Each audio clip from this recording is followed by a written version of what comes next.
responder por escrito. Sobre esta primera sesión, el objetivo de esta sesión es analizar lo que ha ocurrido con la pandemia y qué implicaciones tendrá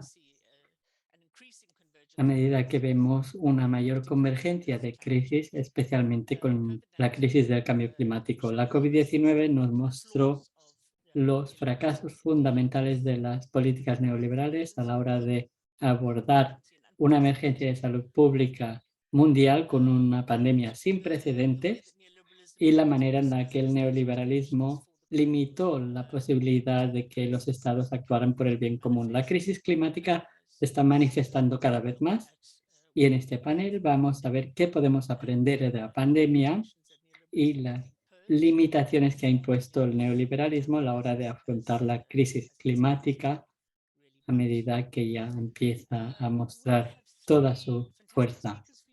Tenemos a 3 magníficos ponentes para hoy. Les voy a presentar en detalle antes de sus intervenciones, pero para decirles sus nombres, tenemos a Walton Bello y es un honor para nosotros contar con la presencia de Walden Bello, que es miembro asociado del TNI.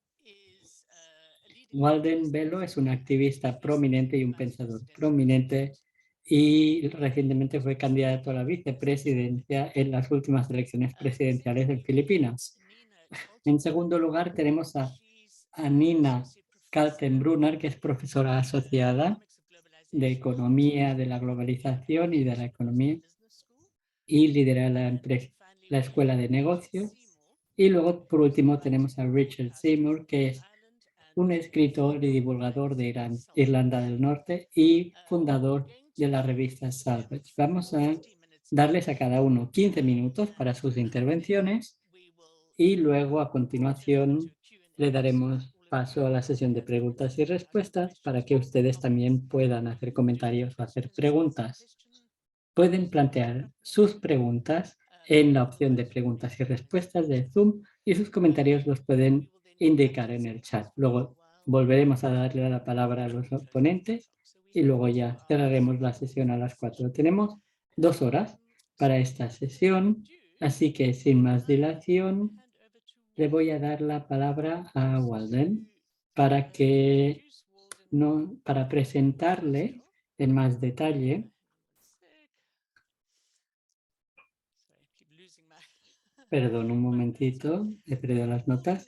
Walden actualmente es profesor internacional adjunto de Sociología en la Universidad Estatal de Nueva York, en Binghamton.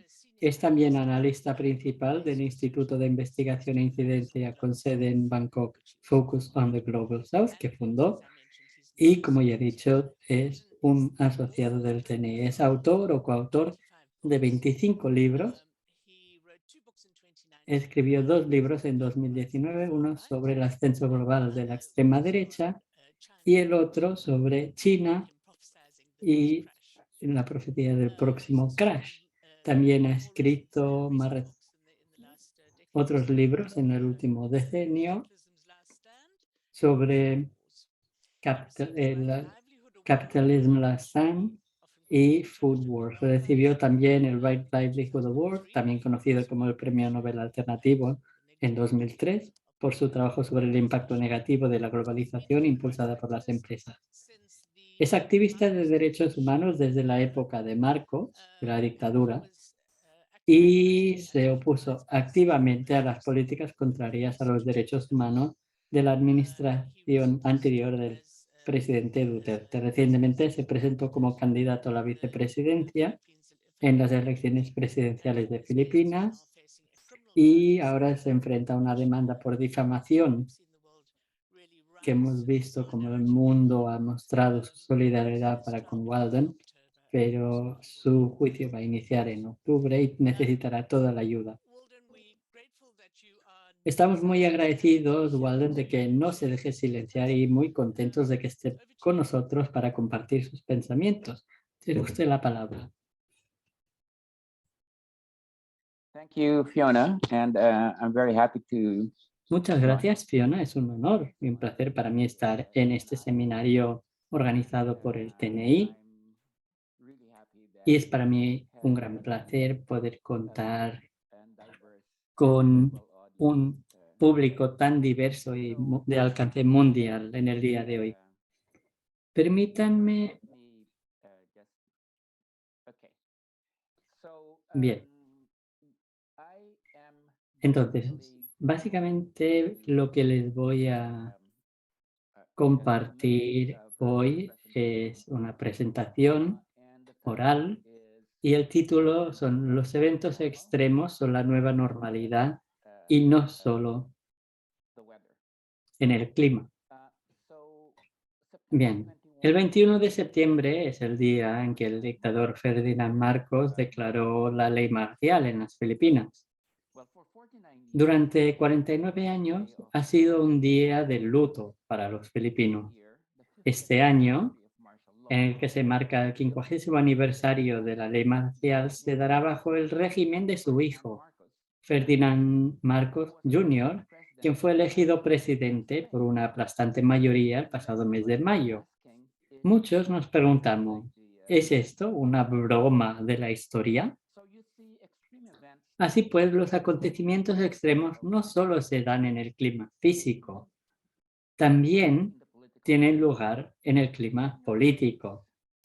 El 6 de enero de 2021, el asalto al Capitolio en Estados Unidos fue otro de esos acontecimientos. El regreso de los Marcos, la incitación de Trump a la rebelión, el régimen etnonacionalista de Modi en la India, el gobierno fascistoide de Bolsonaro en Brasil y justo en los últimos días el triunfo electoral de la extrema derecha en la Suecia tradicionalmente socialdemócrata, todos estos fueron eventos extremos y a su vez síntomas de un evento extremo mucho más grande, que es la profundización de la crisis de la democracia liberal en el mundo. Los acontecimientos extremos también marcan el clima económico y la actual coincidencia de inflación galopante y estancamiento es uno de ellos. Otro es la aparición de la desigualdad extrema. Otro es la ruptura de las cadenas de suministro mundiales que amenazan no solo con retrasos y descarrilamientos en la fabricación, sino también amenazan con la inseguridad alimentaria y el hambre, especialmente en el sur global. Estos tres acontecimientos extremos, la estanflación, la desigualdad extrema y la ruptura de las cadenas de suministro, se derivan de un acontecimiento extremo mayor, que es el colapso de la tríade de la financiarización, la globalización y la ideología neoliberal, que han servido de pilares de la economía capitalista mundial durante los últimos 40 años. Nosotros nos preguntamos, ¿cómo ha podido ocurrir todo eso? Pues con el cambio climático no hay excusa. La ciencia estaba ahí desde finales de los 80 y los 90, pero el poder corporativo y los gobiernos complacientes del norte se aseguraron de que no hubiera una respuesta eficaz, a pesar de las 26 conferencias de las partes de las Naciones Unidas para tratar el tema durante casi 3 décadas. En lo que respecta a la crisis de la tríada de la financiarización, la globalización y el neoliberalismo, la crisis financiera de 2008-2009 debería haber servido como detonante para que el mundo se embarcara en un camino distinto, especialmente porque había ido precedida por la crisis financiera de Japón en la década de los 90 y la crisis financiera asiática de 1997. Pero, a pesar de la drástica pérdida de confianza en el neoliberalismo, siguió después de 2008 como el modo por defecto de los tecnócratas gubernamentales que no conocían otra forma de dirigir la economía y los defensores de las alternativas carecían de la talla de un John Maynard Keynes. Los gobiernos se vieron finalmente obligados a actuar durante el apogeo de la COVID-19, pero las medidas para proteger el bienestar de las personas fueron poco entusiastas, inadecuadas y a veces perjudiciales. Cuando los gobiernos del norte global deberían haber actuado como suspendiendo los derechos de propiedad intelectual relacionados con el comercio cuando se trataba de las vacunas, no lo hicieron, eligiendo en su lugar proteger a las grandes farmacéuticas. Ahora, la lucha contra la inflación se ha convertido en el mantra para justificar la vuelta a los desacreditados planteamientos neoliberales. Con la crisis de la democracia neoliberal ha habido una auténtica sorpresa entre muchos. Hasta 2014 no había habido ningún régimen populista autoritario en toda regla, salvo el gobierno de Orbán en Hungría. Luego se sucedieron rápidamente Modi en la India, Duterte en las Filipinas, Trump en Estados Unidos y Bolsonaro en Brasil. Resultó que las élites, incluida la élite intelectual, se habían vuelto complacientes, creyendo que la afirmación de la democracia liberal por el colapso de los regímenes socialistas centralizados de Europa y de la Unión Soviética representaba el fin de la historia, como dijo Francis Fukuyama.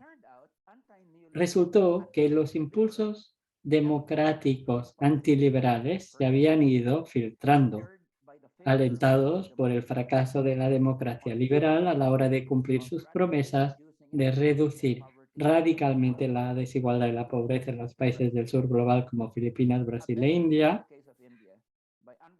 y favorecidos en el caso de la India por los conflictos étnicos y religiosos no resueltos que habían sido sumergidos por una ideología estatal laica igualitaria. En el norte global, los sentimientos democráticos antiliberales fueron avivados por la inmigración y los logros de los movimientos por la justicia racial y los derechos de las mujeres. En Estados Unidos y Europa, para muchos hombres de clase media y trabajadora, el colapso financiero y económico de 2008 fue el punto de inflexión.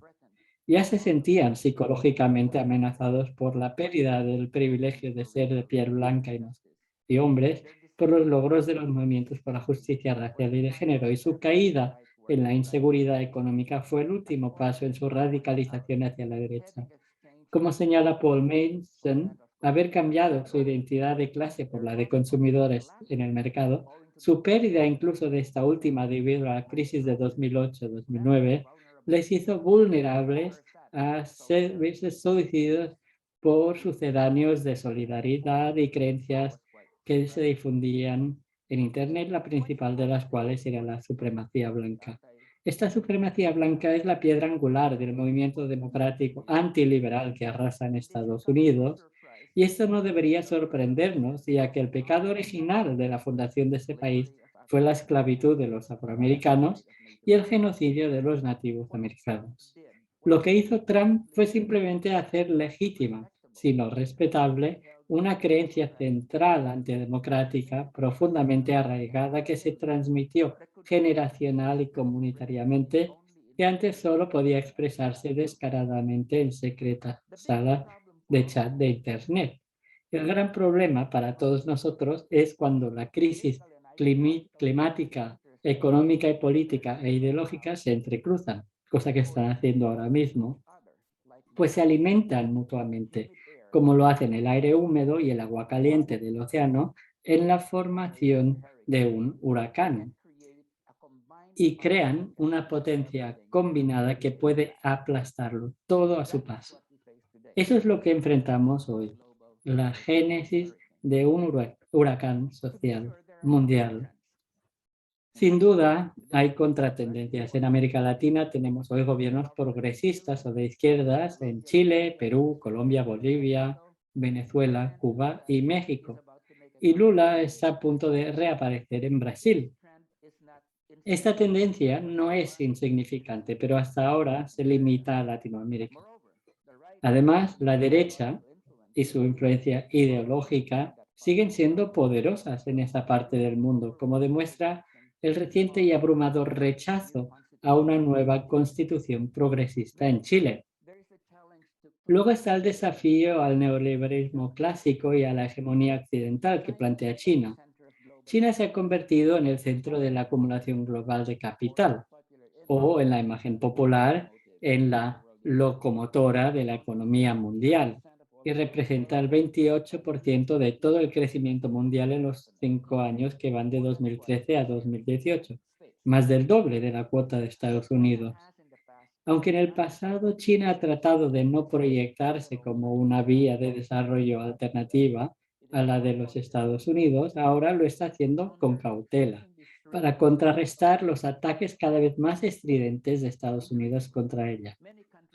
Cada vez más, muchos países del sur global se identifican con China y se enganchan a sus proyectos globales como la iniciativa del cinturón y la ruta. Sus sistemas de capitalismo político, por utilizar un término del economista Branko Milanovic, sigue suscitando preguntas y dudas, pero cada vez más son más lo que se cree en la idea de que la restricción de los derechos políticos podría ser el premio a pagar por el desarrollo. El modelo chino, en efecto, tiene una serie de problemas, entre ellos que es una variante del capitalismo con su inexorable sed de beneficios y su imparable extracción de recursos. Sin embargo, en general, en este momento, la presencia de China es, en mi opinión, positiva como contrapunto a la hegemonía de Estados Unidos.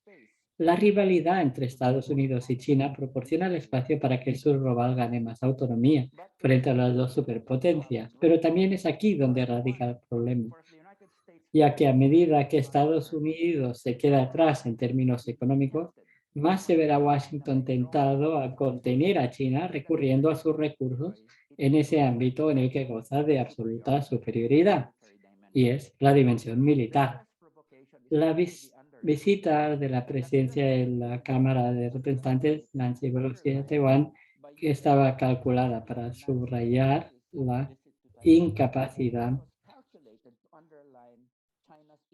de China de contrarrestar el periodo de Estados Unidos a sus puertas. Los peligros de una escalada militar con impacto global son también evidentes en la guerra entre Rusia y Ucrania.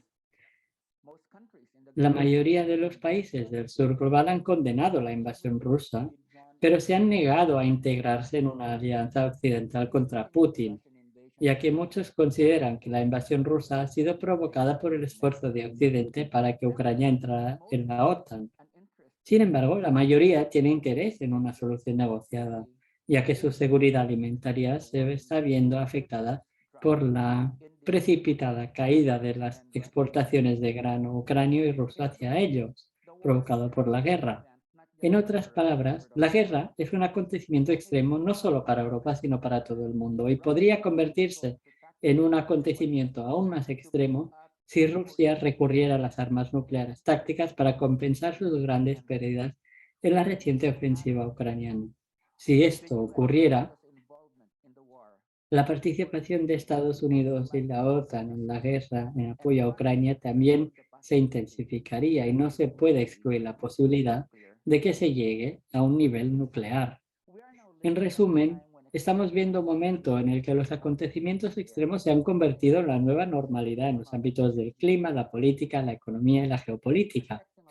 La intersección de estas tendencias podría significar que la nueva normalidad no sea una meseta, sino una espiral descendente impulsada por más y peores acontecimientos extremos. En otras palabras, una caída acelerada desde el precipicio. Más que nunca nos enfrentamos a la urgencia de tener una alternativa progresista integral que responda a la crisis extrema que se entrecruzan. La pregunta es, ¿pueden los progresistas y sus aliados movilizarse a través de las crisis y de las fronteras para surgir y promover esa alternativa al precipicio? El proverbio 29 tenía razón, cito, sin visión el pueblo perece. Fin de cita. Debemos tener una visión del futuro que no solo tenga sentido en términos racionales, sino que arrastre a la gente en estos tiempos extremos. Relacionada con esta cuestión hay otra, que tiene que ver con la política en tiempos extremos. En estos periodos, la política se vuelve muy fluida. Se convierte, para usar los términos de Gramsci, una guerra de maniobras. Pero parece que es la derecha la que ha asimilado esta lección, y ya sea en Internet o en la calle o en la política institucional, parecen estar muy por delante de la izquierda. La respuesta de los progresistas y liberales, por el contrario, parece estar todavía en gran medida en los confines de la vieja democracia liberal, apoyándose en instituciones que han funcionado en el pasado, pero que pueden ser inadecuadas para una guerra de maniobra en condiciones extremas. Permítanme concluir preguntándonos a todos, a todas, ¿estamos dispuestos a pasar más allá de las políticas de la vieja normalidad al entrar en combate con la extrema derecha en la red, en la calle o en la política institucional? Muchas gracias por su atención. A very disturbing sense of where we're at this moment, which is exactly what the session. Muchas gracias, Walden, muy exhaustivo y explicas muy bien la situación en la que nos encontramos. Anina, te toca a ti. Para presentarla, Anina es profesora asociada de Economía de la Globalización y Economía Internacional en la Business School de la Universidad de Leeds. Como ya dije en su presentación anterior, es experta en financiarización, integración financiera, internacionalización de divisas y política macroeconómica, y ha escrito sobre todo sobre economías capitalistas emergentes. Va a hablarnos sobre el impacto de la pandemia en la economía mundial. Anina es austríaca y Anina, tienes 15 minutos. Muy bien, muchas gracias por la invitación. Voy a poner algunas diapositivas para soportar mi presentación y a ver si consigo ponerla en pantalla completa. Muy bien, aquí están. Bueno, muchas gracias por haberme invitado. Como ha dicho Fiona, yo soy economista internacional y en este papel, en mi investigación y en mi docencia, me centro sobre todo en las relaciones desiguales, jerárquicas de la economía, desde el espacio político y también desde la producción, cadenas de valor, cadenas de suministro, etc. Hoy voy a hablar sobre jerarquías monetarias. Me centro, no obstante, en mi docencia y en mi investigación en todo tipo de ámbitos dentro de este sector. Voy a hablar sobre el aumento de los precios de la energía y de los alimentos. Esto ha llegado a otras partes de la economía debido a estas desigualdades en la jerarquía. Estas desigualdades afectan especialmente a los países de ingresos medios y bajos.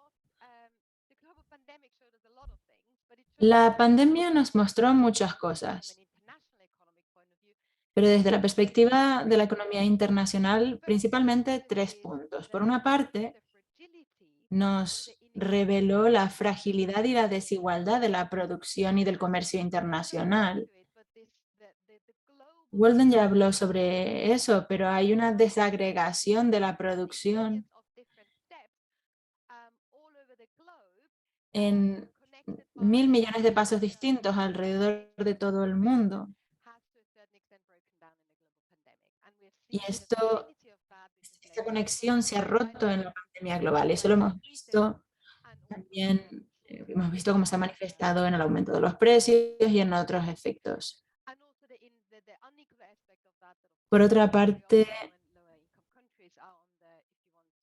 existe la desigualdad, afecta especialmente a los países y las clases de ingresos bajos, porque esto tiene un impacto en los costes del trabajo. Lo más evidente que se ha hablado en los medios es la fragilidad y la desigualdad de la producción y del comercio internacional.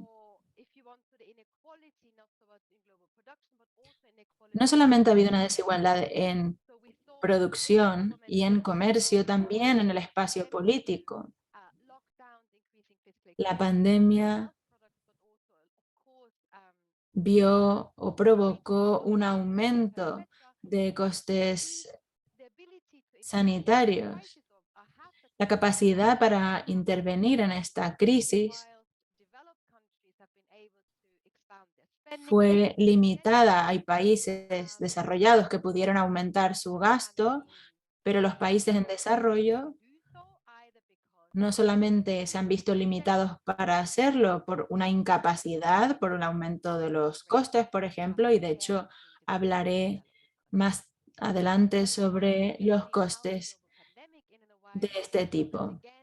Por otra parte, la pandemia también nos demostró las jerarquías, las desigualdades en los sistemas financieros dominados monetariamente por el dólar estadounidense como divisa y financieramente, como siempre, por las instituciones financieras estadounidenses, los megabancos y los grandes gestores como Adblock y Vanguard, que desempeñaron un papel fundamental, sobre todo en la fase inicial de la pandemia.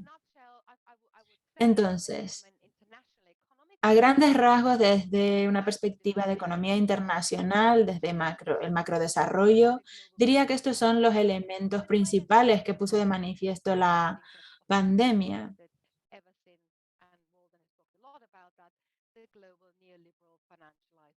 Y una vez más, esto forma parte del sistema neoliberal en completo. Aquí tengo una gráfica del Financial Times que por una parte muestra el aumento del nivel de endeudamiento en los países desarrollados y en desarrollo. A la izquierda vemos en billones de dólares.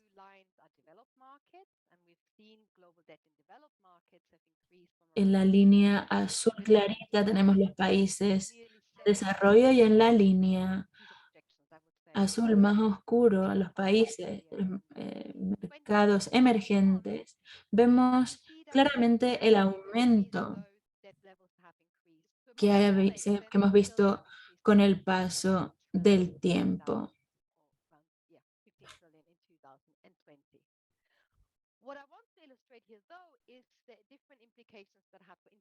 Quería demostrarles cuáles son las implicaciones que tiene algo así. Las economías desarrolladas obviamente se han endeudado, pero sus tasas de intereses se han reducido. Los intereses de los pagos han sido muy bajos. En la línea azul oscuro, y vemos el eje que hay a la derecha con los pagos de intereses anuales. Vemos que en este tipo de países han aumentado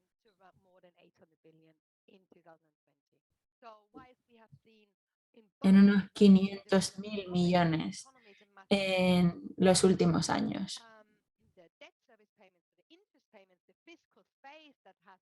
Entonces, el espacio fiscal que han ocupado los países desarrollados y los países en desarrollo ha cambiado, y esto profundiza las desigualdades que mencionaba en la diapositiva anterior.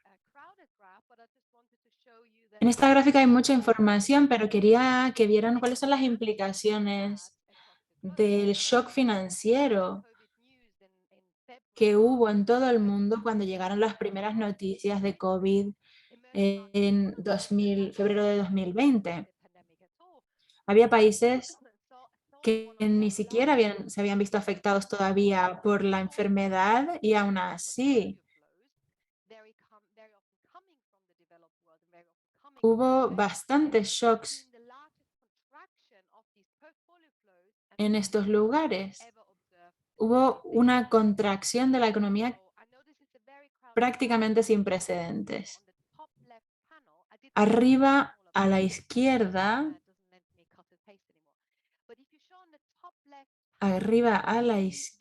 verán una línea roja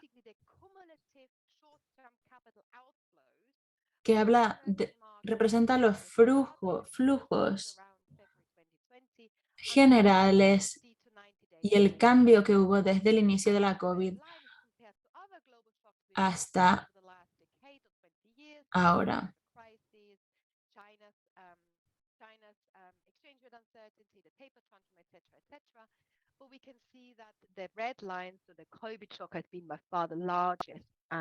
El resto de líneas hacen referencia a otro tipo de crisis y a cambios anteriores. Vemos que la crisis de la COVID fue mucho mayor, principalmente debido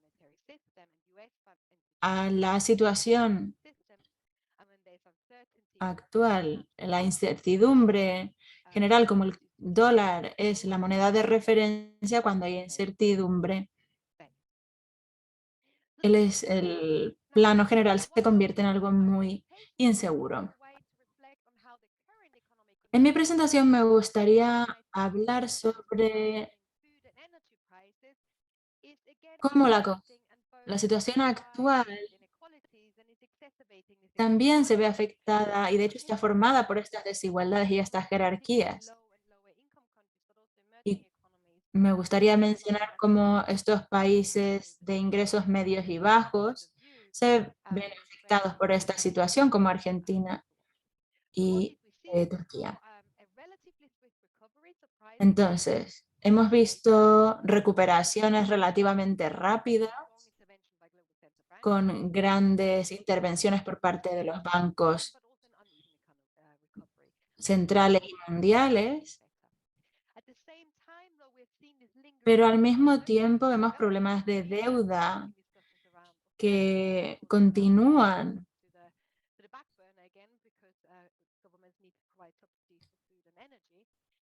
Y esto puede dar lugar a austeridad porque los países tienen que poder pagar este aumento de costes de la alimentación y la energía.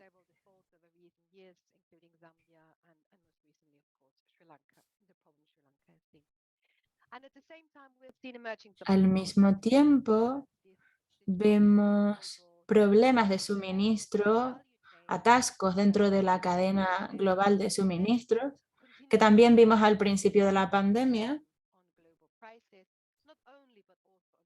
Y esto influye en los precios mundiales.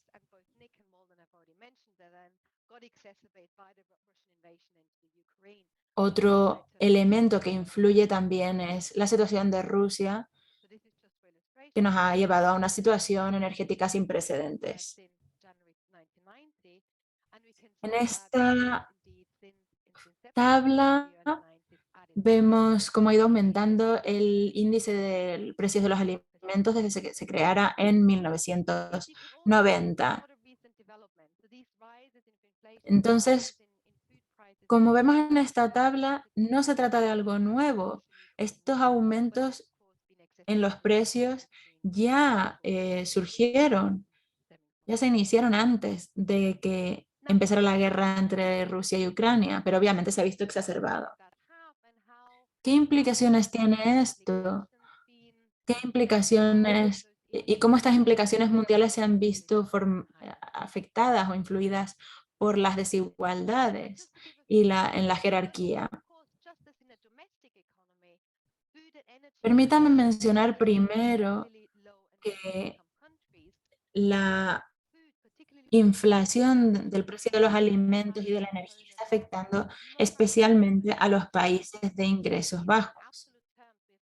En términos absolutos, hemos visto una mayor inflación en países de ingresos bajos porque la alimentación y la energía representan una mayor parte de su gasto.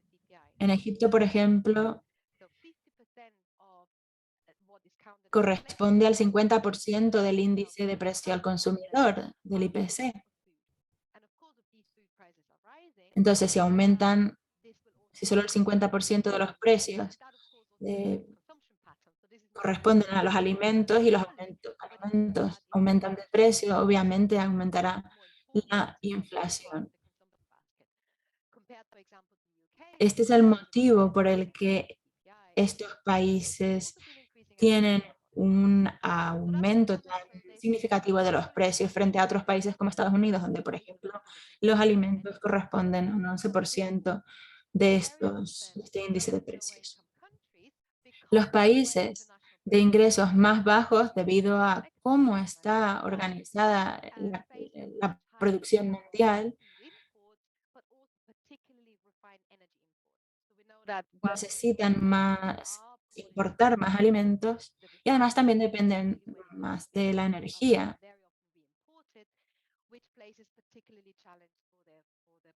Esto supone un desafío para el equilibrio de los precios.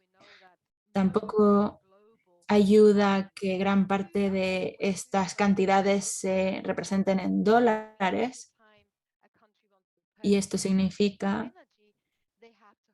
que cada vez que hablemos de precios de energía y de alimentos, haya que hacer un cambio de divisa.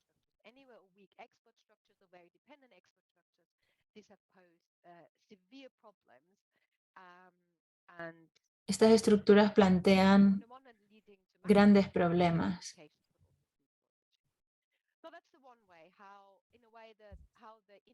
Entonces, la desigualdad en la producción internacional y la inflación han tenido implicaciones muy desiguales en las economías de los distintos países. Por otra parte, hay desigualdad en espacios de políticas. Hemos visto un aumento en la inflación, en las tasas de interés, en la disposición a financiar deuda, y esto ha hecho que haya un aumento en los pagos y en los intereses en países desarrollados, pero también en términos absolutos, porque tanto el servicio de deuda total como el de las mercancías, servicios e ingresos principales han aumentado. Esto demuestra que si vemos el servicio de la deuda, pues ha aumentado de un 20% en 2011 a un 50% en 2020. Más de la mitad de los ingresos de comercio exterior se han visto afectados.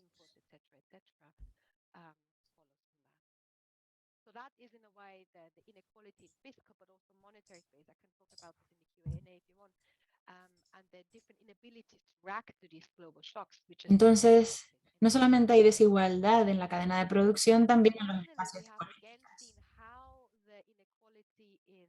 Por último, hay una desigualdad en los sistemas financieros que exacerba las implicaciones negativas de esta situación en algunas personas concretas. Las tasas de interés han aumentado en Estados Unidos y el dólar se ha visto apreciado, es decir, que se ha fortalecido. Hay cada vez más demanda de bienes en dólares y se han retirado flujos de capital de países de ingresos medios y bajos. Y esto genera una situación más complicada para ellos a la hora de solicitar créditos y un aumento de los costes de servicio de la deuda. Los países de ingresos bajos y las economías emergentes se han visto obligados a reforzar sus políticas monetarias para reaccionar a las políticas externas. Hay una falta de margen de maniobra político que crea esta situación. La dominancia del dólar, por tanto, y de las instituciones americanas ha limitado, por tanto, el margen de maniobra. Si sumamos todos estos elementos,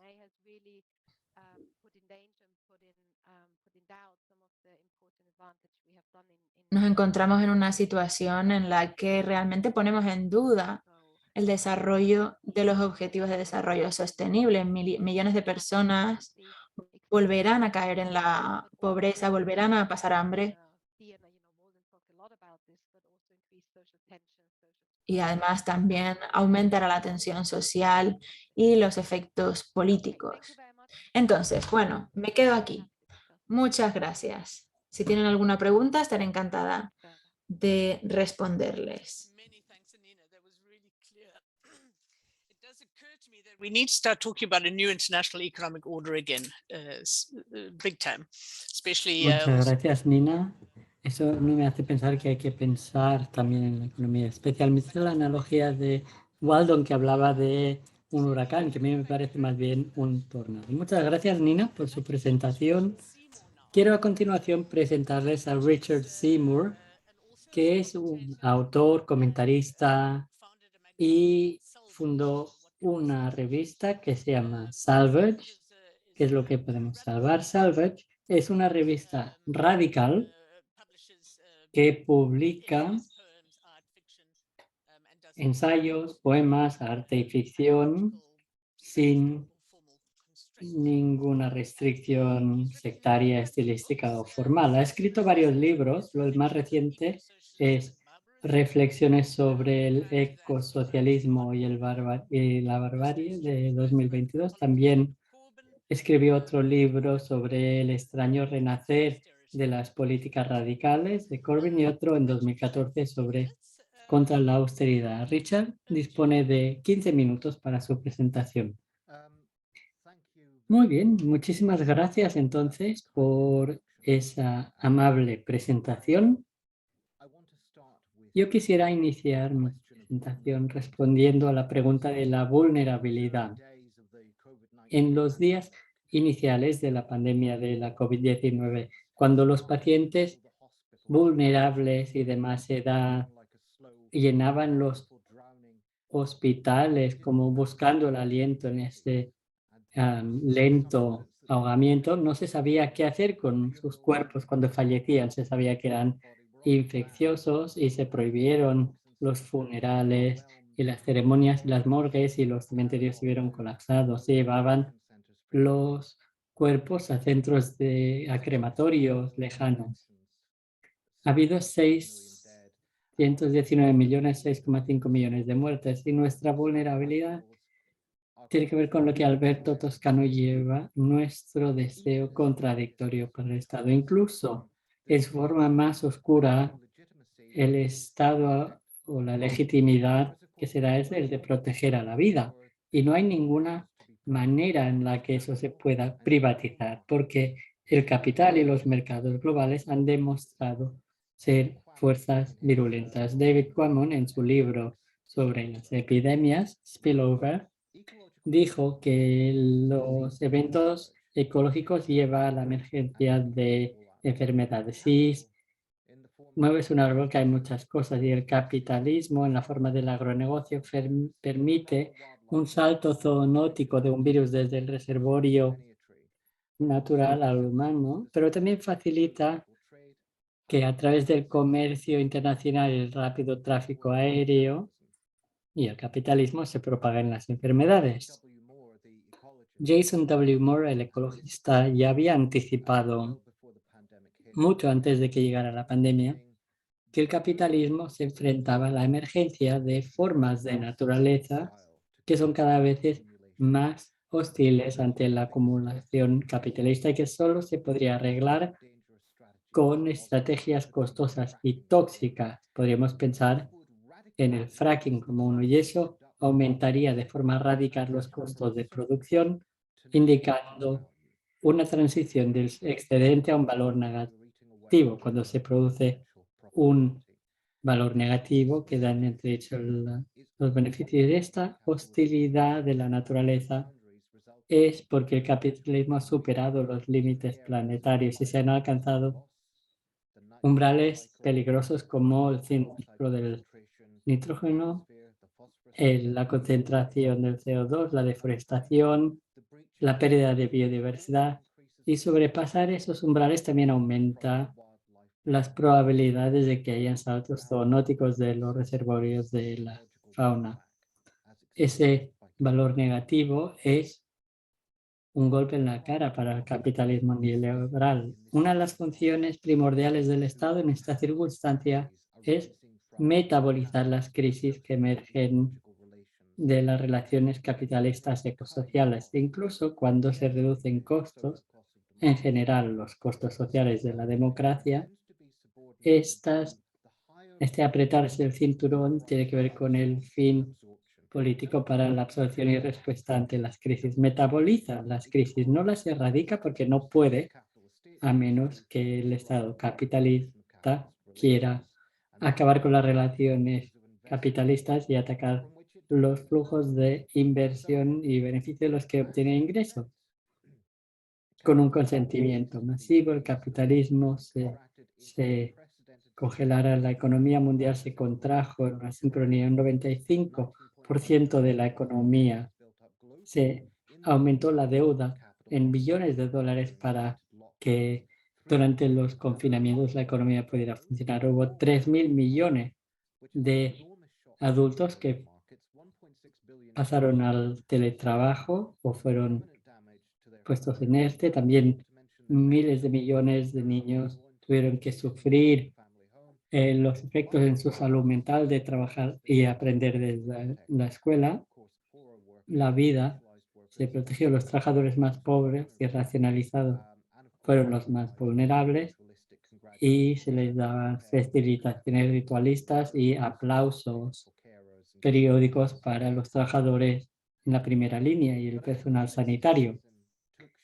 Pero a medida que iba tomando forma la respuesta del Estado ante la COVID, quedó claro que la respuesta a largo plazo sería de bioseguridad. En vez de controlar las fuerzas subyacentes de la virulencia, como en las actividades nocivas del agronegocio, el nuevo régimen tenía que pasar por control y supervisión de la movilidad y los derechos políticos de la ciudadanía en coalición con grandes empresas de datos. Así que cuando el registro bioseguritario de los epidemiólogos y de los especialistas de enfermedades, el problema era cómo controlar los patógenos en la frontera entre el mundo animal y humano. Y eso también se nutre de una retórica antiterrorista con todo un discurso. Es un problema de inteligencia que tiene que resolverse con una mejor supervisión, Big Data y sistemas de geolocalización.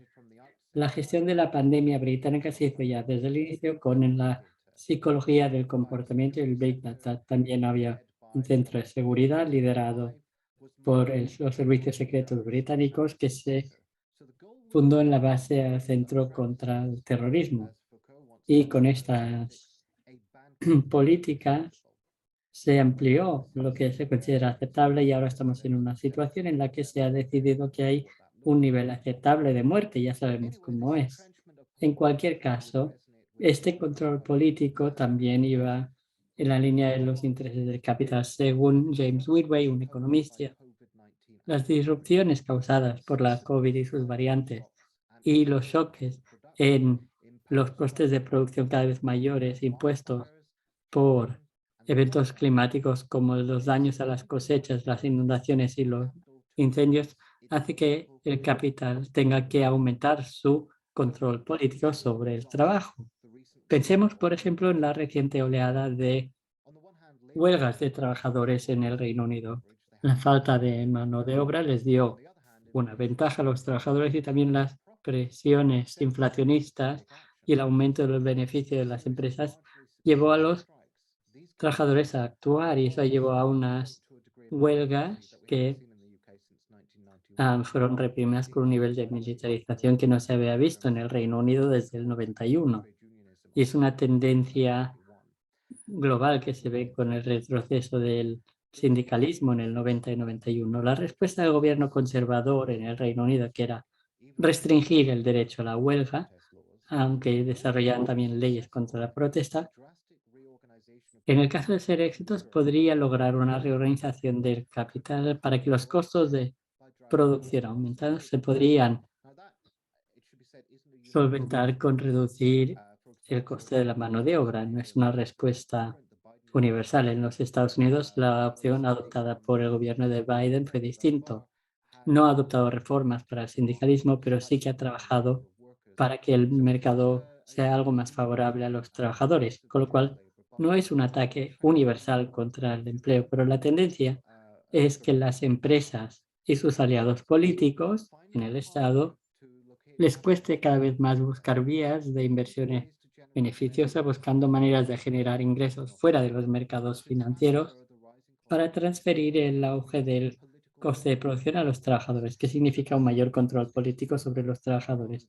Esa fusión de Estado y capital en torno a ese imperativo será muy importante en el futuro.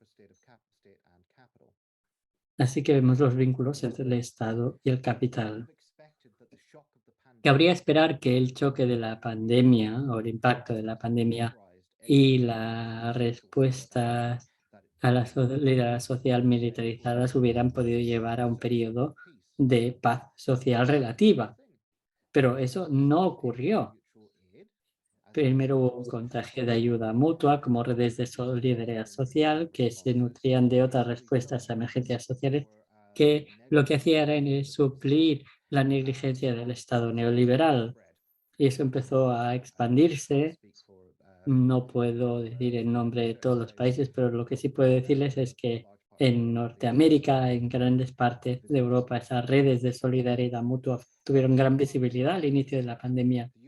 Unos meses después, en los Estados Unidos hubo una protesta, la mayor protesta en la historia contra el asesinato de un hombre, George Floyd, que iba desarmado.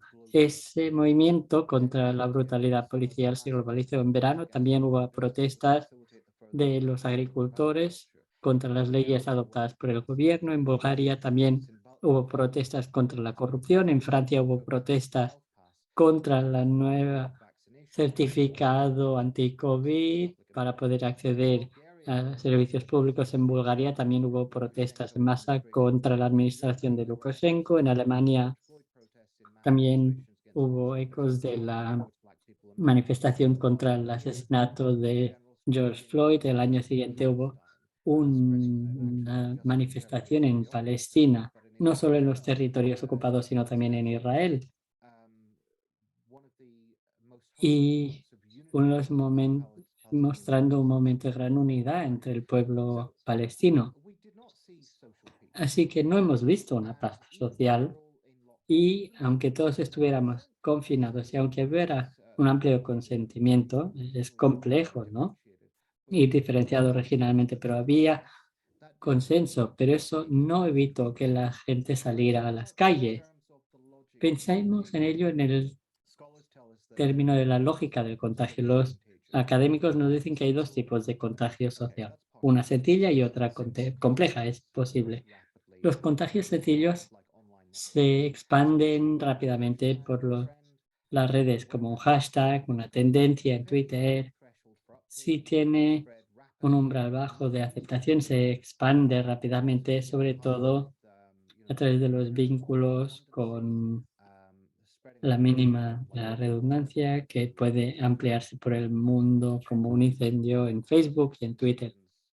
Los contagios complejos que se parecen a muchos movimientos sociales y a movimientos políticos son aquellos que tienen umbrales de aceptación más amplios, que hay más barreras, que necesitas que haya más personas que te persuadan de que está bien unirse a la causa y que si te unes a un movimiento no serás un bicho raro, sino que vas a poder obtener algo. Los contagios complejos se expanden geográficamente a través de grupos conectados de personas que se conocen, que pueden asegurarse mutuamente sobre la participación. Y en este caso, algo que podríamos decir es que el confinamiento y el mayor tiempo libre para las personas, aunque fuera un tiempo difícil, cambió los umbrales para la participación y las barreras a la participación y permitieron pues que emergieran unos sentimientos que ya estaban ahí de algún modo. Esas ideas que ya animaban a las personas, pero las que no podían participar porque tenían que ir al trabajo cada día, tenían niños y niñas de los que ocuparse y en los fines de semana estaban ocupados y luego de repente con la pandemia tenían tiempo para participar de ellos. La otra cara de la moneda me he referido principalmente a las protestas progresistas, aunque yo no necesariamente diría que las protestas contra el pase COVID en Francia fueran progresivas, es algo más complejo, pero por otro lado creo que sería útil entrar en el tema de la depresión. Cuando hablamos de los movimientos sociales de derecha, estamos hablando, en mi opinión, de una respuesta a la disforia. La depresión a nivel mundial ya se estaba convirtiendo en la principal enfermedad en el mundo, antes incluso de la pandemia. Pero el confinamiento y la locura que produjo el aislamiento para miles, millones de personas exacerbó esa idea. La Universidad de Sheffield publicó una investigación en octubre de 2020 que mostró que durante el primer confinamiento en el Reino Unido, los casos de ansiedad y depresión habían aumentado de un 17% a un 52%. También en la India, casi un 60% de la población encuestada dijo que no tenían ganas de hacer nada y que se sentían cansados gran parte del tiempo. Y eso es muy típico de un sentimiento depresivo, la incapacidad de tomar placer en algo. Pero eso acabándolo todo eso está el deseo y la dorología neoliberal o el antiinflamatorio del capitalismo es la literatura y las obras de autoayuda que se vendió por miles de ejemplares durante la pandemia. Esas tácticas que a veces ayudan a nivel individual, pero que de manera colectiva no es eficaz, pues en la derecha extrema, en los movimientos nacionalistas de derecha ya habían invertido en otro remedio muy poderoso y muy virulento también, igual de virulenta que la pandemia o que el contagio social y los movimientos de protesta social. Se podría definir con el mileniarismo libidinoso, el nacionalismo de desastre, podríamos llamarlo también. En India había un progresismo creciente, también populismo en las Filipinas, la violencia de las milicias en Estados Unidos, incitados por el presidente Trump, y todo llevó a la idea apocalíptica de que los otros venían a por nosotros. Había tendencias que Walton Belli había mencionado, como la reducción de la movilidad social de personas que habían salido bien parados del boom, se veían con que sus circunstancias económicas y su estatus social estaban siendo cuestionadas. Y ahora en el contexto de la pandemia, la distancia social era comunismo, el virus era mentira o algo que venía de China o que era una pandemia instigada por Bill Gates. Cada vez había más reticencia y se decía que se acercaba una guerra civil, especialmente en los Estados Unidos.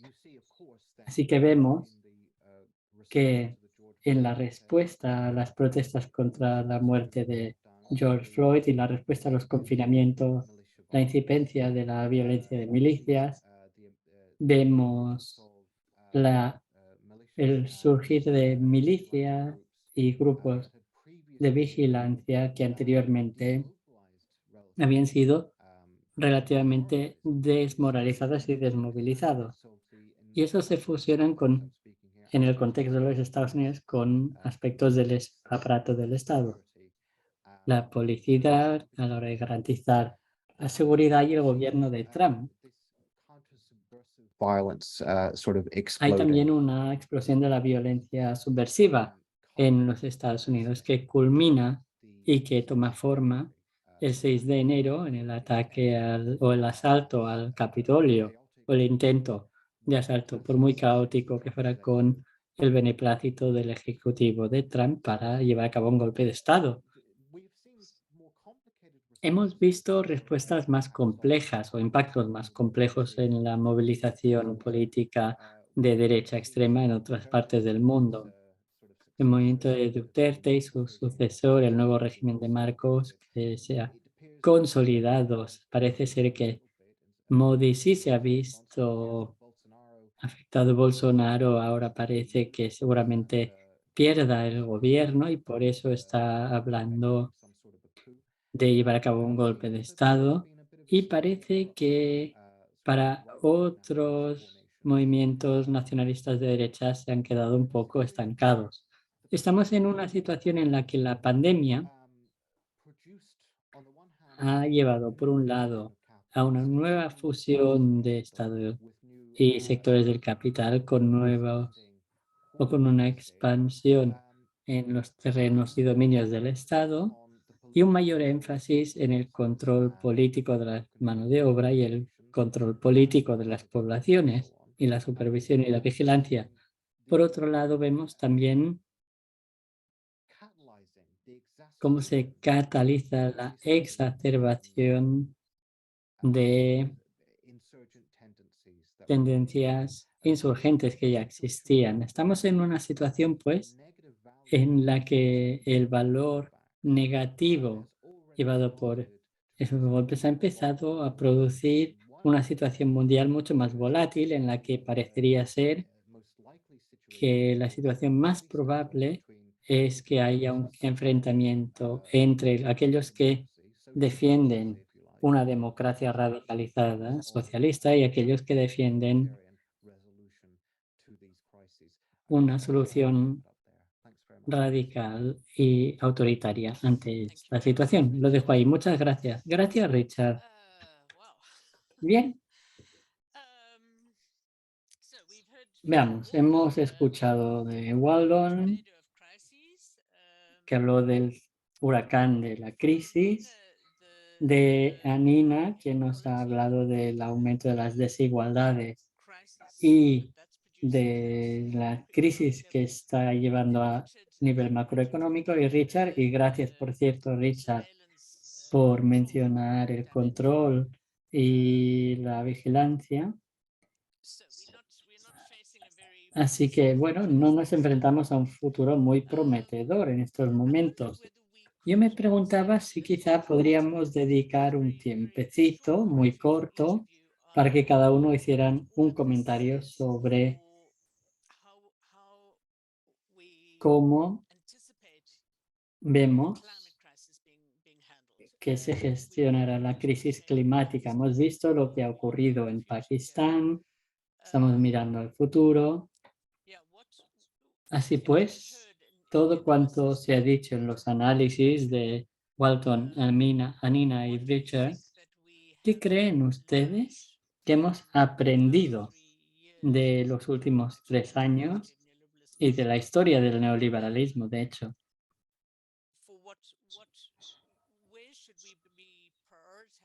¿Qué ámbitos habría que priorizar?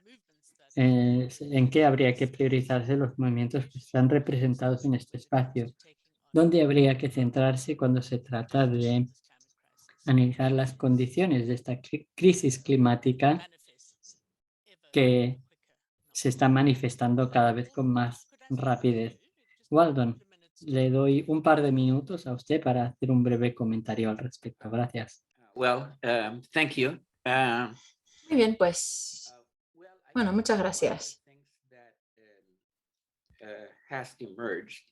Creo que uno de los temas que ha surgido en este debate, y Richard hizo referencia a él,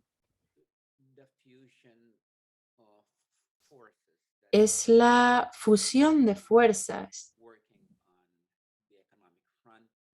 que están trabajando en el frente económico, el frente político y el frente climático. Los antivacunas, por ejemplo, se han unido con los negacionistas del cambio climático.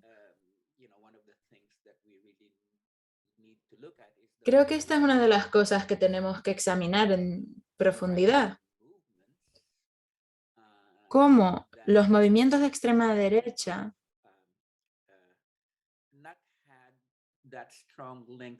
que antes no estaban muy vinculados, se han vinculado. En gran medida se han unido como respuesta propia a la COVID-19.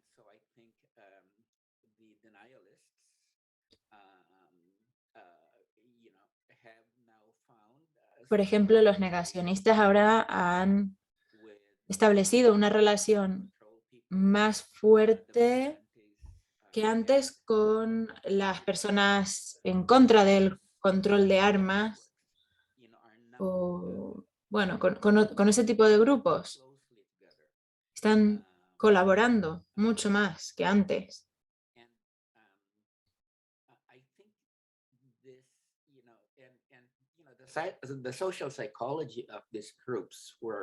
La psicología social de estos grupos es algo que tenemos también que examinar con más detenimiento, porque, vale, sí, están trabajando con temas, con sus creencias, temas que les preocupan, pero detrás de eso hay una psicología, hay una motivación psicológica más profunda que está subyacente, que va más allá de esas preocupaciones por las que se están movilizando.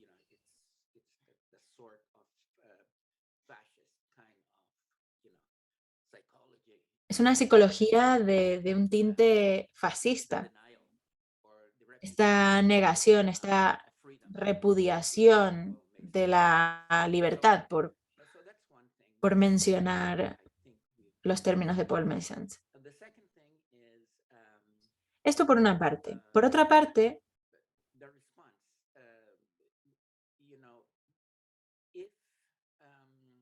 en cuanto a la respuesta,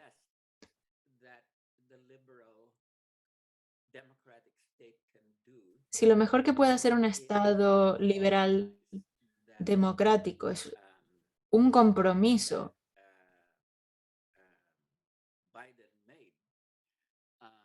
del tipo del que ha hecho Biden, que es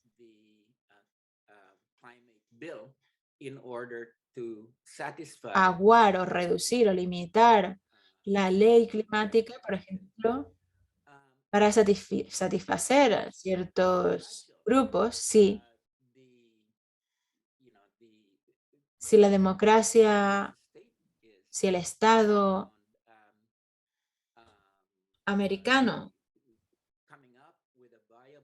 es tan débil a la hora de encontrar una respuesta viable a la crisis, pues creo que tenemos muchos problemas, teniendo en cuenta la centralidad de Estados Unidos.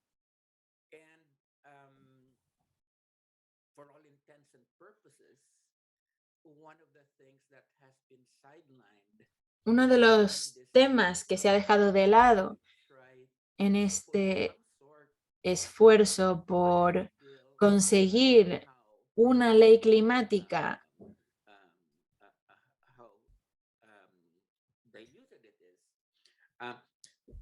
del tipo que sea,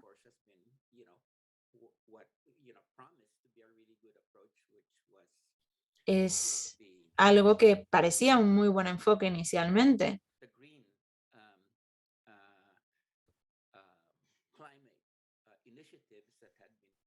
Las iniciativas de clima verde que habían promovido Bernie Sanders, Alexandria Ocasio-Cortez y gente de esta franja, de este grupo. Esas ideas más progresivas, más progresistas, se han dejado de lado para conseguir una respuesta más diluida a la crisis en Estados Unidos, quiero decir. Y lo menciono a conciencia porque nos aproximamos a la COP27, que se celebrará en unas semanas en Egipto, y no parece, no tiene pinta de que vaya a haber una iniciativa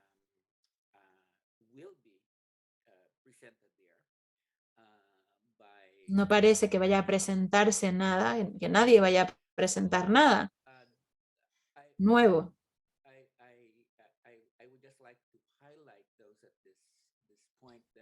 Entonces, lo digo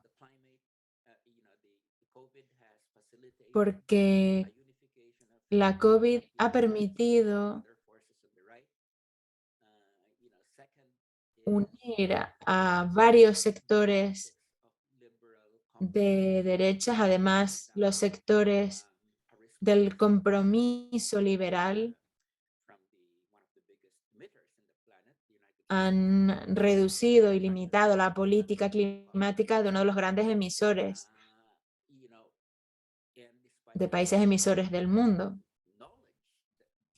Y por último, a pesar de todo lo que sabemos, a pesar de que somos conscientes de que nos quedamos sin tiempo, no parece que haya, no tiene pinta de que los gobiernos y las instituciones estén luchando para hacer frente a la emergencia climática. Muy bien, muchas gracias, Walden. Anina, ¿tienes algún comentario?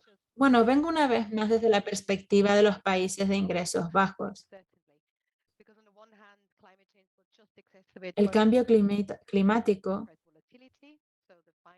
influye también en la volatilidad de precios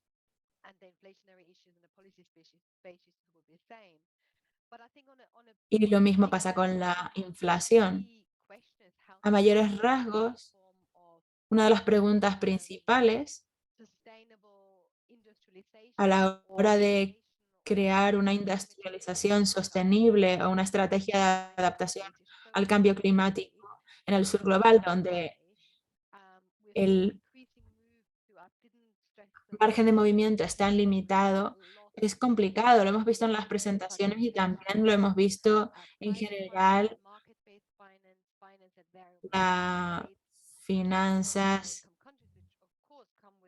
las distintas estrategias financieras en los países de ingresos bajos han sido muy limitados. Entonces, creo que la idea es encontrar una transición justa, sostenible y un sistema financiero que funcione tanto a nivel nacional como en el plano internacional. Gracias, Anina. Sí, sobre la cuestión de la deuda se ha hablado mucho.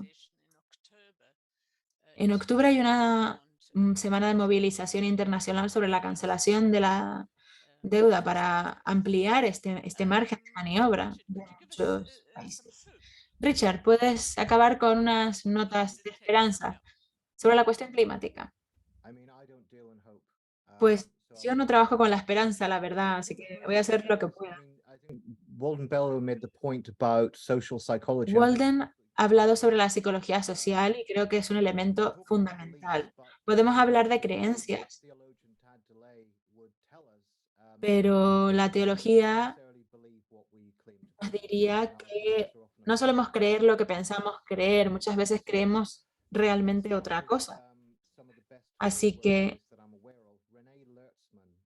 voy a hablar sobre algo que sí que sé que existe. René Welber ha hecho estudios de campo sobre personas afectadas, sobre personas de Estados Unidos afectadas, en zonas afectadas por el cambio climático.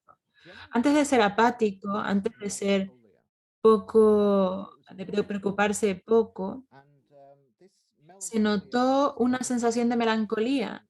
Esta melancolía no representa simplemente estar triste. En el sentido freudiano, se refiere a una sensación de incapacidad de luto por una incapacidad a la hora de asimilar lo que está ocurriendo o porque ya se ha internalizado como algo interno, como algo que ocurre dentro de uno mismo.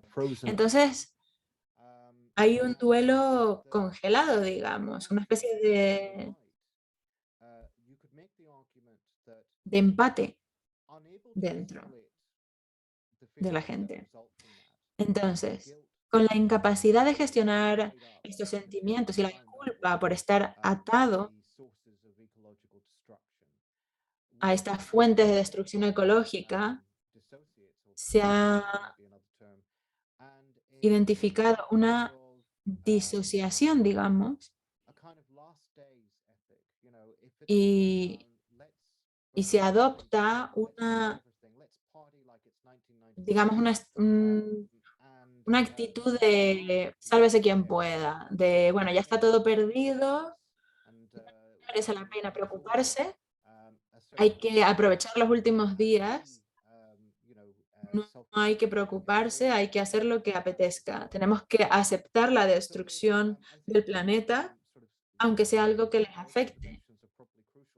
Entonces, creo que la dimensión sociopsicológica es muy importante y obviamente hay otras. También hay otro problema y es que queda bastante claro en los patrones globales,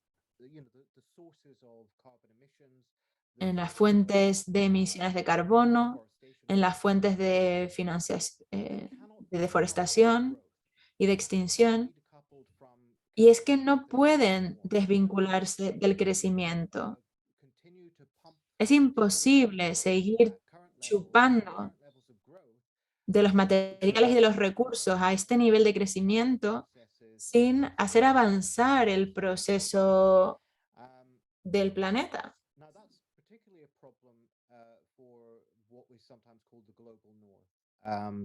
Ese es un problema, digamos, para el norte global, para los países más afluentes. Obviamente la gente va a tener, si queremos estabilizar el clima y el planeta, la gente va a tener que limitar o reducir sus ingresos y su comportamiento, o vamos a tener que encontrar la forma de lidiar o de hacer frente a los estándares vitales, reduciéndolo. Si reducimos los estándares de vida del norte global y aumentamos los del sur, pues bueno, esa es otra forma, pero es imposible seguir creciendo ad eterno. Esto es un problema político real. Necesitamos una mediación inteligente, porque si no conseguimos mediar entre el lugar donde nos encontramos y el lugar al que tenemos que llegar, ofreciendo algo a la gente, algo de esperanza, por ejemplo, un nuevo pacto verde, un proyecto de crecimiento, pero un crecimiento más lento, con menor consumo y demás. Si no conseguimos crear una estrategia que nos sirva para mediar entre el lugar en el que nos encontramos, una trayectoria de crecimiento insostenible e inconseguible, y el lugar donde tenemos que estar, que es una trayectoria de crecimiento menos prioritario, crecimiento más lento. Si no reconocemos que la experiencia de los últimos 200 años es terrible y separamos el bienestar de esos compromisos institucionales al crecimiento, pues la respuesta lógica es que muchas personas van a rechazar cualquier intento de transición energética, van a rechazar la política climática, van a verla como un ataque a su riqueza, a su libertad capitalista. Son problemas prácticos que vamos a tener en el futuro. Muchas gracias, Richard. Algunos han estado escribiendo en el Mentimeter, en el chat. Han hablado sobre cuáles creen que son los factores principales en las crisis que nos encontramos. Si alguien quiere seguir escribiendo, puede hacerlo, pero Nick nos va a mostrar la página ahora. Muy bien. Pues el capitalismo, ¿no? El capitalismo es una de las causas principales de la crisis, las crisis en las que nos encontramos.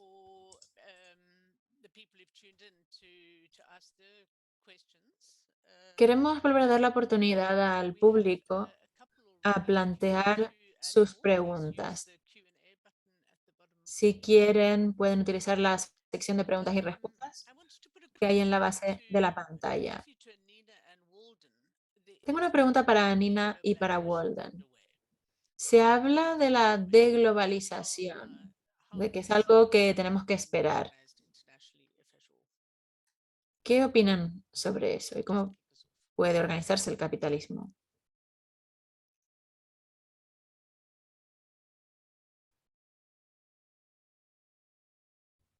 Probably has been following this much more closely than me at this point, and I can just chime in. Yo puedo añadir, pero creo que ella lo ha seguido mucho mejor. ¿Quieres que vaya yo primero? Sí, muy bien.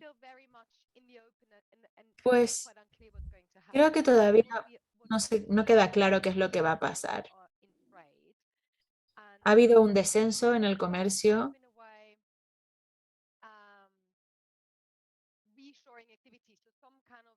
También, no sé muy bien cómo expresarlo, pero se están desorganizando las fuerzas de producción.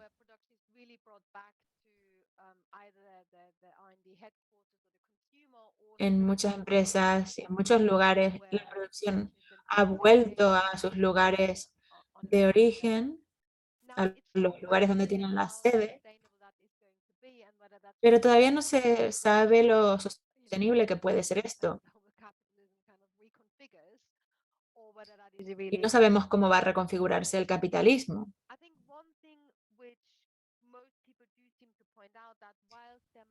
Lo que más se comenta es que aunque haya una forma de desglobalización en el comercio de mercancías,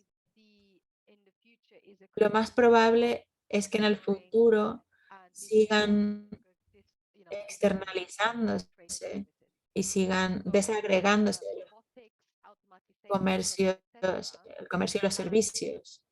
La robótica probablemente consiga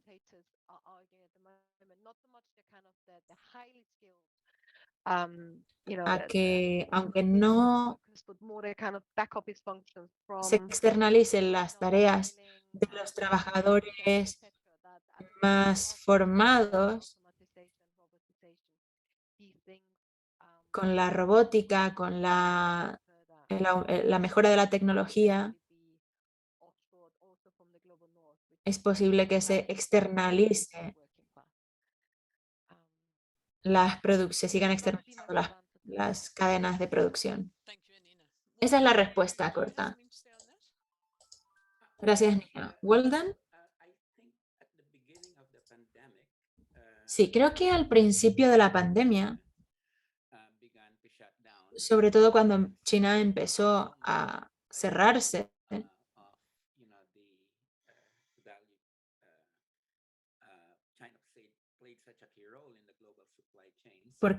nos dimos cuenta del papel tan importante que desempeñaba China en las cadenas mundiales de suministro, sobre todo en la producción. Creo que eso nos obligó a reflexionar, a reconsiderar, no necesariamente a actuar, pero por lo menos a pensar. Y hay, por ejemplo, el informe de McKinsey, que habla sobre las posibilidades de reubicar fábricas y la globalización. Aunque en la práctica no sé cuánto se ha hecho, creo que las grandes empresas, las corporaciones, debido a una mezcla entre el cierre de China y la COVID-19, se lo han tomado muy en serio. Esta es mi opinión, pero me parece que seguimos dentro del paradigma neoliberal y capitalista. La desglobalización que promovíamos y que defendíamos implicaba más bien a los países, no tanto a las empresas.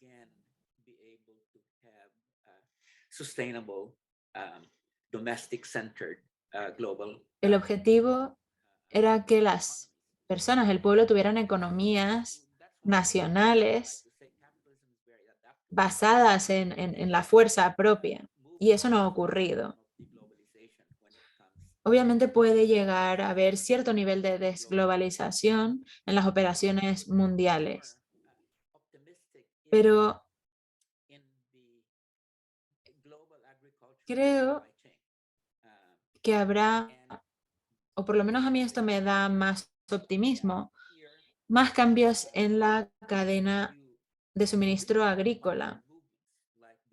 Hay movimientos populares como Vía Campesina, y no solamente Vía Campesina, movimientos de agricultores de todo el mundo que han estado defendiendo o yendo en contra de la globalización de la producción agrícola, en contra de las empresas. Y en África, por ejemplo, han sido muy activos y han conseguido influir en la dirección de ciertos países. La agroecología también ha surgido como alternativa muy práctica a las cadenas mundiales de suministro. Entonces, más que desglobalización, creo que habrá una mayor presencia de los movimientos de agricultores en estas cadenas, promoviendo los sistemas alimentarios locales y regionales. Entonces, creo que el capitalismo se adapta muy fácilmente. Puede que haya ciertas medidas de desglobalización, pero ya lo están pensando. En cuanto a la intervención popular, creo que la clave yace en la agricultura. Ahí la crítica y la sustitución de los sistemas del agronegocio es más posible porque se está promoviendo activamente, tanto por la parte de los movimientos como por parte de la ciencia. Hay una ciencia de la agroecología, unos académicos de la agroecología que combina los movimientos sociales y movimientos políticos con pensadores,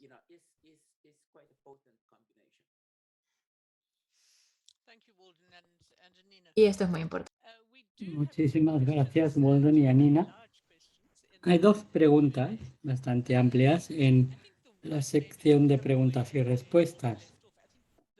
Para retomarlo de donde lo dejó Walden, hay una pregunta sobre cómo empezamos a armar una visión que permita movilizar a las personas para que apoyen un rumbo más progresista. Y estoy pensando también que, aparte del movimiento a favor de la agroecología y la soberanía alimentaria, también ahora mismo en el mundo y en África, de nuevo aquí es bastante impresionante, hay un movimiento para reclamar los servicios públicos. Y lo estamos viendo también en el frente energético, ¿no? Con la locura de dejar algo que es tan esencial para las personas y para la economía en manos del mercado privado liberal. Richard, no sé si tiene alguna reflexión acerca de cómo podemos movilizar a las personas en torno a una visión. Lo mencionaste antes, pero ¿cómo movilizamos a la gente para que tengan una visión de una alternativa viable al capitalismo, o al menos para las facetas peores del tipo de capitalismo que tenemos ahora. Bien, en primer lugar hay el marco temporal. Y, por ejemplo, con la emergencia climática no hay tiempo, solo un par de décadas. Yo creo que es improbable que vayamos a poder acabar con el capitalismo en un periodo tan corto de tiempo, pero hay cada vez más pruebas de que hay varias fuerzas políticas que podrían canalizarse en un proyecto político de izquierdas. El primero es el descrédito de la clase política, que podría cambiar por completo la forma de la democracia, pero se podría canalizar también en otras vías. Es una manera en que podría funcionar. Ese sería un potencial para que hubiera una estrategia electoral radical, pero eso, en mi opinión, debe ir vinculado con unas estrategias de ruptura en las que se movilice a la gente para que emprenda actividad disruptiva como cerrar o derrumbir los oleoductos o forzando acciones sobre cuestiones concretas, eliminando la cooperación con una actividad de desobediencia civil para tener esa capacidad disruptora. Y luego también vemos que hay un auge de contraculturas radicales que son de naturaleza cosmopolita, antinacionalistas, que apoyan a las personas refugiadas, que será una cuestión muy importante en las próximas décadas, porque veremos un aumento importante del número de migrantes. Al mismo tiempo, eso da forma a la transición climática, creando cooperativas ecológicas en las que vivir, cooperativas de vivienda. Son algunas de las estrategias que podrían combinarse con los proyectos de reforma electoral y con proyectos para el activismo de base. Y por encima de todo ello hay la lucha por superar la condición de desesperanza y de punto muerto, ¿no? ¿Qué puedo hacer yo como persona individual? Puedo dejar de usar bolsas de plástico y pajitas de plástico, pero eso no marcará una diferencia, o comprar una bombilla que use menos energía. Hay esta sensación de impotencia e incapacidad porque nos han individualizado y habrá que encontrar maneras de reunir a las personas para que se sienta su poder colectivo. Y en el Reino Unido hay campañas como No pagamos más. Es una campaña para aquellas personas que no van a poder permitirse pagar los recibos energéticos porque la inflación está por las nubes. Y en vez de estar en una situación individual desesperada diciendo no tengo nada que pueda hacer, pues que se dé una acción colectiva. No vamos a pagar nuestras facturas porque son demasiado elevadas. También en la campaña de Ya Basta, para que la ciudadanía se una a los sindicalistas y otros trabajadores en huelga. Es una manera de federalizar los movimientos para que se sientan parte de algo, que personas que se sienten indignadas en vez de sentirse impotentes, desesperadas y con un gran nivel de autoodio. Se tratará pues de crear las infraestructuras que nos permitan asumir aquellas emociones que nos permitan avanzar con un proyecto progresista. Muchísimas gracias, Richard. Hay otra pregunta en la sección de preguntas y respuestas. Quizás sea una pregunta para Waldon o para Nina sobre cómo se podría sustituir el dólar de Estados Unidos como moneda de reserva. ¿Hay esa posibilidad, creen ustedes? Yo creo que Anina debería responder. And No, Walden, if no. you put your camera on, Waldon, si enciende la cámara, también eso nos ayuda. ¿Anino?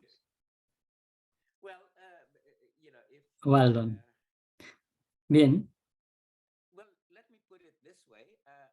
digámoslo así. Yo creo que a corto plazo, especialmente con los acontecimientos más recientes en los que ha habido, dados las incertezas y las políticas macroeconómicas de Estados Unidos, se han tendido a recurrir al dólar americano y a corto plazo creo que será muy difícil poder sustituir el dólar estadounidense,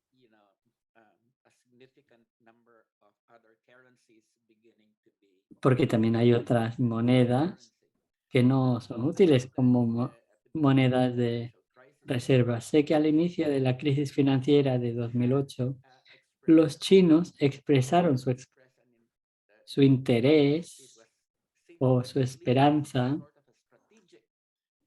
en términos estratégicos de poder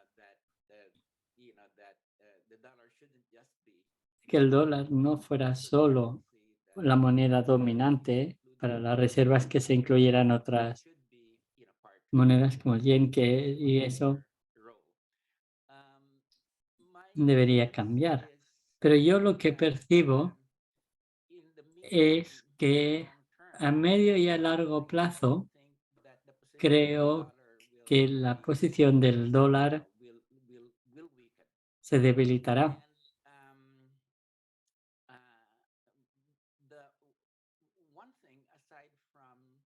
Y aparte de las acciones estatales para poder reforzar otras divisas y debilitar el dólar, creo que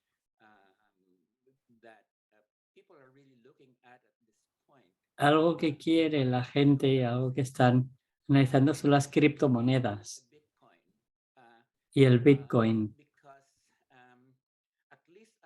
Porque tal y como yo lo entiendo, hay una sensación creciente entre bastantes personas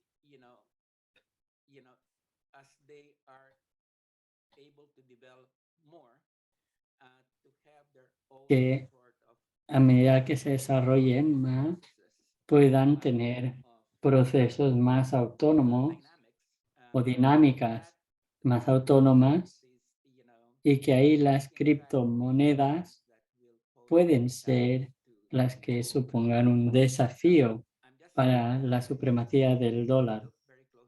Eso lo digo de entrada, tampoco he analizado mucho la cuestión. Lo que sí sé es que hay esa tendencia de pensamiento, ¿no? De que no estamos solo hablando de las principales divisas en el mundo, sino que también hay que ver la importancia cada vez mayor que están adoptando, también adoptados por gobiernos nacionales. Creo que China se encuentra entre esos gobiernos que intentan buscar su tipo de criptomoneda como tipo de cambio. No solo China, hay otros países también. Y yo quería decir que sí, que a corto plazo no se va a poder sustituir el dólar, pero que a medio y largo plazo seguramente sí. Y habrá que seguir de cerca la evolución de las criptomonedas, porque a largo plazo sí que puede ser una alternativa para el dólar. ¿Anina? Sí, yo estoy de acuerdo con esa evaluación general. A corto plazo, dado el dominio del sistema financiero americano y las infraestructuras financieras como SWIFT, a corto plazo no van a llevar a un cambio, ¿no? Y también las sanciones financieras que nos permite ver la dominancia del dólar a medio y largo plazo. Para mí dependerá mucho de lo que haga China. Walden mencionó China y viendo a China, ese país tenía una estrategia monetaria importante y agresiva, pero recientemente se ha calmado un poco y no me queda claro si es que han abandonado la idea, se están centrando más en la economía nacional o si han adoptado una estrategia distinta que es de manera pausada crear las infraestructuras financieras necesarias para poder sustituir el dólar a nivel regional y mundial en cuanto a los sistemas de pago, la asunción de deuda, y será una cuestión geopolítica, pues, ver cómo mucho del sur global se alinea con Rusia y cómo se posicione China. No sé si se van a posicionar abiertamente, pero seguramente sí. Muchas gracias, Anina. Había una pregunta sobre el futuro de las Naciones Unidas, sobre si se podría considerar otros arreglos para abordar la cuestión de la crisis climática. También había una pregunta al nuevo orden económico mundial. Walden se refiere a los nuevos alineamientos geopolíticos que se están dando en el mundo. ¿Tienen algún comentario al respecto? ¿Alguno de nuestros oradores? Walden. Yo creo que una de las cosas a las que hice referencia en mi presentación fue que este desplazamiento de los Estados Unidos como motor de la acumulación capitalista mundial, ese desplazamiento está bastante avanzado. Si miramos el posicionamiento de China en relación a los Estados Unidos y la financiarización y la industrialización de los Estados Unidos que se dio en los últimos 30 años, no es algo que se va a poder revertir con facilidad, en mi opinión.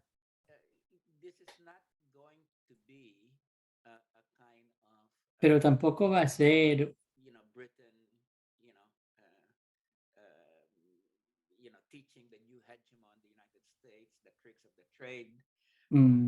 tampoco se va a poder revertirlo, sino que va a ser un proceso conflictivo. El desplazamiento de los Estados Unidos como la principal potencia capitalista del mundo no va a ser fácil. Y mi preocupación, y ya lo he dicho en ocasiones anteriores, es que con el declive económico de Estados Unidos, el país cada vez va a depender más de ese ámbito en el que sí que tiene una superioridad absoluta, en la que no hay competencia por parte de China, que es en el ámbito militar. Y por eso creo que hay que analizar los acontecimientos recientes en mi parte del mundo, en el mar meridional de la China, por ejemplo, en las tensiones que hay en esa zona entre China y Estados Unidos. La visita de Nancy Pelosi fue toda una provocación. Los Estados Unidos formalmente ha reconocido que China tiene soberanía sobre Taiwán como parte de su política de una única China. Y esa visita fue aún más desestabilizadora de lo que hizo Trump en el frente económico. Básicamente les decía a los chinos, escuchen, estamos en la puerta de su casa y no hay nada que puedan hacer al respecto. Así que creo que no hay que subestimar las dinámicas conflictivas de la geopolítica en este momento de la historia.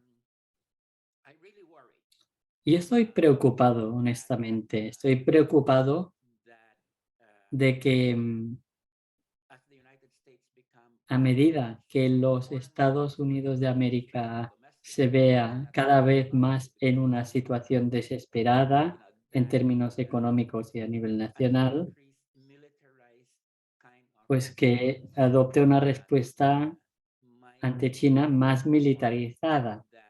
Y esa puede ser la manera en la que Estados Unidos intente mantenerse a flote ante el avance chino. Y yo creo que si analizamos las respuestas que ha dado China en los últimos 2 o 3 meses, es muy interesante constatar que China está tomando un enfoque muy medido ante las provocaciones de Estados Unidos en esta parte del mundo. Ahora bien, en relación a las Naciones Unidas,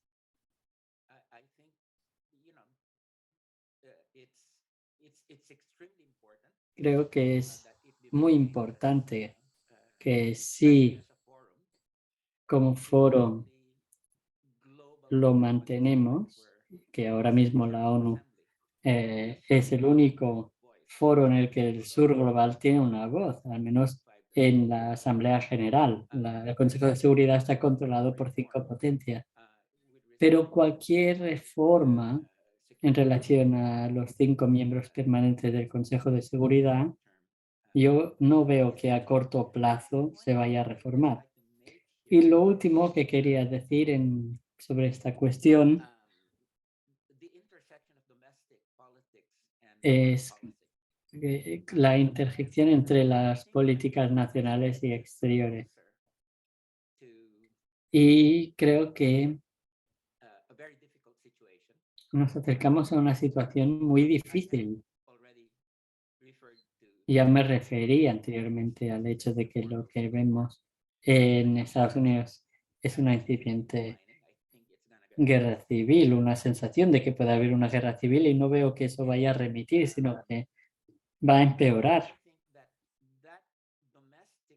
Y creo que las dinámicas nacionales van a influir en la manera en la que los Estados Unidos se relacionan con el resto del mundo.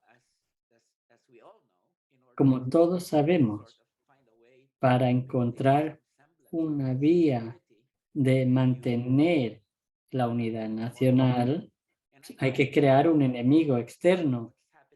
Y creo que lo que está ocurriendo con China en estos momentos por parte de Washington es eso precisamente. Es decir, cómo colmar la división que hay a nivel nacional, creándose esa imagen de que hay que permanecer unidos porque hay una potencia ahí fuera que nos quiere desplazar. Yo creo que eso explica en gran medida el comportamiento de Joe Biden en este momento. Cuando tiene que ver con China, la posición del presidente ha sido la de intensificar las políticas de Trump.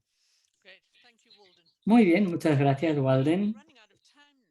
Se nos agota un poco el tiempo, pero quería aprovechar para preguntarle a Richard si quiere hacer algún último comentario y a Nina, y les daré informaciones prácticas tras ello. Richard, no tengo gran cosa que decir sobre la cuestión de la globalización y la desglobalización, pero sí que me impresionaron los comentarios de Walden sobre el cambio de las dinámicas del imperialismo, las relaciones entre Estados Unidos y China, que hasta ahora ha sido como una relación interesante de codependencia económica que se está convirtiendo en más militarizada. Y sobre esta cuestión yo lo que constato es que sobre la política exterior, y ahí no quiero negar las políticas medioambientales desastrosas, pero veo que China está intentando externalizar la culpa por la crisis del sistema. Se ha convertido en una nota dominante de los políticos conservadores y reaccionarios en el Reino Unido, sin duda, pero también en otras partes de Europa. Y eso por el momento está viendo dejado de lado por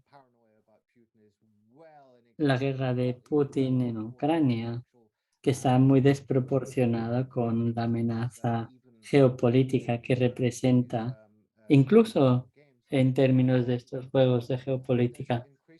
Pero lo que sí es que cada vez más se intenta centrarse en contener o limitar o socavar China. Y hay el peligro de que en un futuro no demasiado lejano, y ya hemos visto ese acto de provocación en Taiwán, que fue totalmente innecesario, y creo que corremos el peligro de ver una mayor militarización con esa competencia. Ahora se expresa principalmente en un giro hacia una versión más estatal del capitalismo. Hemos probado el libre comercio en China, es el Estado quien domina los medios de producción y las cosas le van mejor. Así que vamos a ver una orientación mucho más centrada en el Estado. Es una parte, pero estoy de acuerdo con Waldon en que hay un peligro real en que se convierta en una guerra o un restablecimiento de una guerra fría con otras guerras calientes en distintos frentes. Muchas gracias, Richard. Anina, últimas reflexiones. Me gustaría poder decir algo en un tono más alegre, pero no puedo porque a nivel económico no estamos en una buena situación y no sé cómo vamos a salir de ella. En cuanto a la pregunta sobre la visión, me gustó mucho lo que dijo Richard sobre esa visión colectiva y tenemos que convencernos de que hay que oponernos a los acontecimientos tanto individualmente como grupo. Gracias a Nina, gracias a los tres, de hecho, a Nina, Walden y Richard. El último debate nos permite entrar en la próxima sesión que va a iniciar en 1 hora. Tenemos un panel increíble con Vladimir Shenko, Hong Sang-hoon, Anu Chenoy y Phyllis Bennis. Y en esta próxima sesión hablaremos sobre la situación geopolítica y sobre la lucha contra los distintos tipos de imperialismo. Así pues, no duden en volverse a conectar a las 5 hora europeo o dentro de 1 hora. Muchas gracias a todos y a todas, también a aquellas personas que se han conectado y nos vemos dentro de 1 hora. Muchas gracias a todos y a todas. Hasta pronto. Dejaremos el chat abierto un rato para aquellos que quieran incluir algún comentario. Y si tienen un momento en el chat, voy a poner un enlace al Mentimeter para que puedan hacer una rápida evaluación en tan solo 30 segundos para compartir sus opiniones sobre esta sesión que acaba de concluir. Verán que en el chat ya hay el enlace a la encuesta. Gracias.